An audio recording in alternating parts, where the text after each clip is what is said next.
What's happening, folks? Back with another reaction, back with some more New Order, and I'd like to start by giving a shout out and happy birthday to great friend and champion of the channel, Erik, who has sent us New Order material, but also the Marie Fredriksson compilation I've gone through. So yes, big shout out to you, Erik, on your recent trip around the sun. And we're returning for one of his favorite tunes, so far as I remember him saying, and that is Thieves Like Us. Now, given the comments people made about the version of Confusion on this 87 compilation, namely that it wasn't the same as the original track Confusion released on a single, I don't know when Thieves Like Us was recorded or whether the version we hear here is in fact the same as the original. I'm guessing that's not the case every time. I'm guessing at least some of the tracks on this compilation are originally or the same as they were when they came out originally. But yes, ultimately people did point out that the version of Confusion, which the majority opinion seemed to be that the original recording was better, but there were at least a couple folks who said they actually preferred the 87 version. In any case, I don't know the provenance, temporally speaking, of Thieves Like Us, but I'm sure people will comment. And I did want to also mention, I checked after I did the reaction to Confusion, and apparently I've never reacted to the Pump Panel remix, the reconstruction mix of Confusion. So, again, that has very little sonic connection to the New Order original, but given that it is technically a remix of New Order, I just felt like I should mention that at some point in the not-too-distant future. I'm finally going to get around to reacting to that, which seems weird that I haven't done it already. It really is an all-time acid techno classic, in particular because it's one of the few underground acid techno tunes that made its way a little bit into the mainstream or like pop culture consciousness, largely through that movie Blade.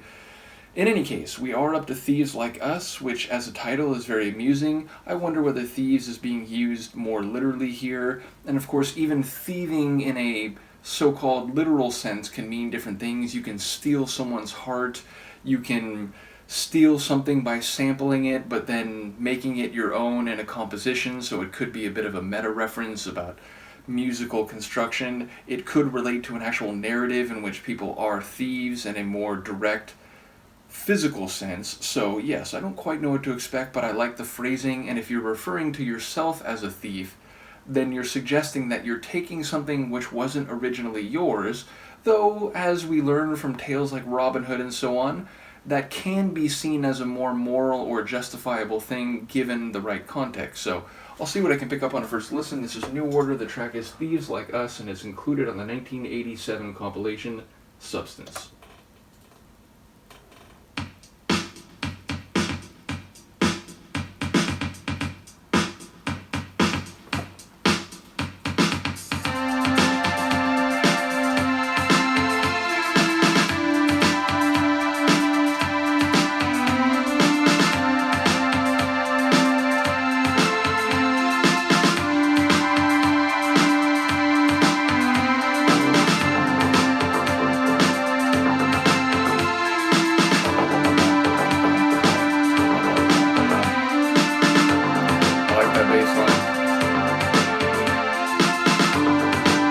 Has an intuitive rhythm.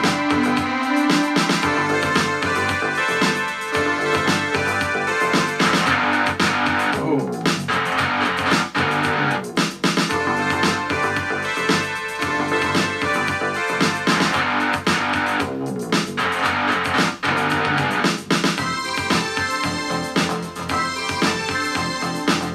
A bit of like Pet Shop Boys vibes a little bit.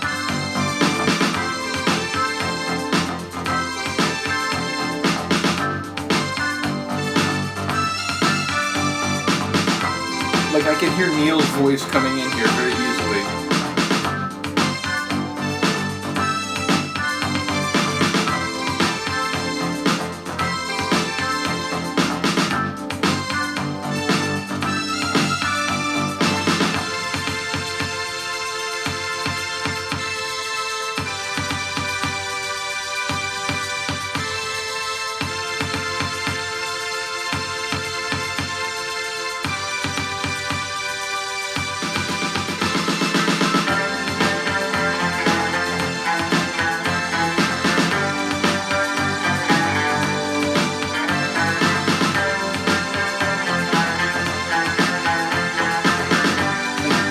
organ chords in the background.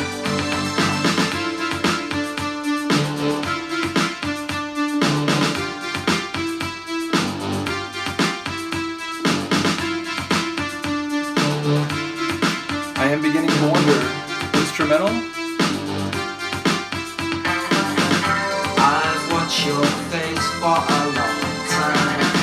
It's always the same. I studied the cracks and the wrinkles. You were always so vain. But now you live your life like a shadow in the pouring rain. Oh, it's called love. Yes, it's called love. Oh, it's called love. And it belongs to us. Oh, it dies so quickly, it grows so slowly. But when it dies for good. It's called love. And it belongs to everyone but us. Okay. So that's why they're thieves. I live my life in the valleys. I live my life on the hills. I live my life on alcohol. I live my life on pills. It's called love. And it belongs to us. It's called love. And it's the only thing that's worth living for. It's called love. And it belongs to us. It's called love.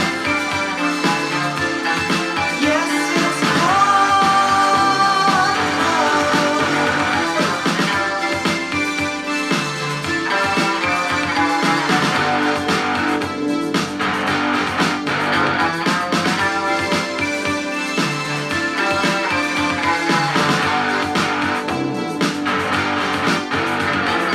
love is found in the east and the west.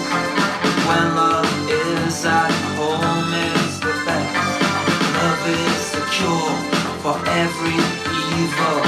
Love is the air that supports the ego. It's called love. And it's so I love this part. It's called love. And somehow it's become unmentionable. It's called love. And it belongs to every one of us. It's called love. And it cuts your life like a broken knife. Oh, love, love, love, love, love. It's called love. And it belongs to us. It's called love, love, love, love, love. It's called love. And it belongs to everyone but us.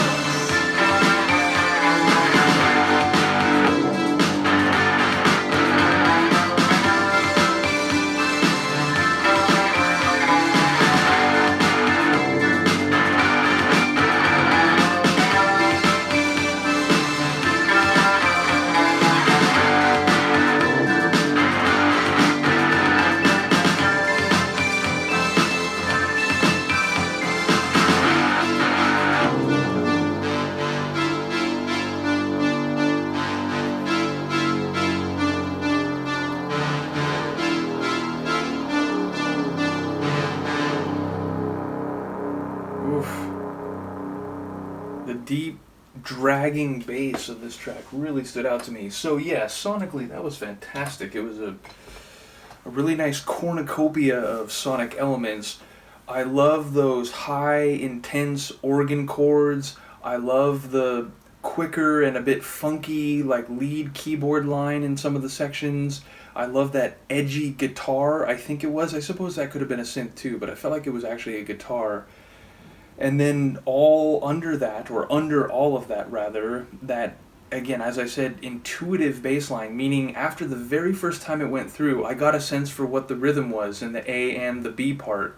So anytime a bass line immediately is hummable, or you get a sense for what it's doing, it suggests that There's some natural way to it, some very easily understandable rhythms, so particularly enjoyed the synth bass line, which, at the very beginning, as I said, it felt like it could have been a Pet Shop Boys tune from the mid-'80s, like right around when they began putting out records, because I felt like some of the sonic elements had this drifting, floaty, dreamy feel to it, which a lot of early Pet Shop Boys stuff has. But also it had this, what's the right word? Like, my brain is still trying to buy time to come up with the right descriptive label, but it had this raw intensity to it at the same time. So again, it feels very different from the movement material, absolutely. And even though it felt in some ways closer to the sound that I knew about New Order going into this, which is to say Blue Monday, that was really the track that I knew well from them before I started listening to any of the tracks in this deep dive. So even though it sounds closer to that than the earlier stuff, there was still a bit of a rawness and edginess to it. And indeed, in the chorus, there were a couple lines where the vocals seemed to be a bit, if not arrhythmic, at least outside the beats, like outside the, like fully in the lane rhythms that you would expect.